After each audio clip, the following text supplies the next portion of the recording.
আসসালামু আলাইকুম বিয়ারবৃন্দ। এগুলা কি জানেন? এগুলো হচ্ছে সাদা পেঁচ, সৌদি আরবের সাদা পেঁচ। এই দেখেন, দেখছেন এটা সাদা পেঁচ। আপনাদেরকে আরও দেখাচ্ছি আমি। এক একটা পিস মনে করেন যে প্রায় আধা কেজি করে, আধা কেজি না হলেও ওই 400 গ্রাম 300 গ্রাম এরকম ওজন আছে। দেখছেন এটা এটা হচ্ছে সাদা পিস। হ্যাঁ, দেখেন এই যে এগুলো হচ্ছে সাদা পিস। এটা হলে লাল পিচ, ওই ওই দূরে দেখেন, দেখা যায় লাল পিচ, লাল ছোট ছোট বস্তা করা, ওইটা লাল পিচ। আর এগুলো হচ্ছে সাদা পিচ। হ্যাঁ, এগুলো হচ্ছে লাল পিচ, এটা লাল পিচ। ওইখানে এটা শুধু সাদা পিচের চাষ হয়েছে।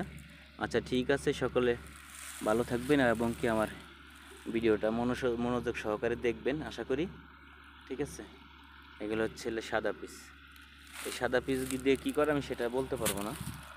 ঠিক আছে, এই দেখেন এইটা অনেক জায়গা পিচ, এই মাঠ খালি পিচ আর পিচ। আর ওই যে দূরে দেখতে পারেন ওইগুলো হচ্ছে গমের কাকসা, ইন্দে গমের চাষ হয়। ওই জায়গায় জায়গায় টিল্লা দেওয়া, এগুলো গমের কাকসা, এগুলো গরুর খাওয়ায়। ঠিক আছে, আচ্ছা ঠিক আছে, সকলে ভালো থাকবেন। আসসালামু আলাইকুম।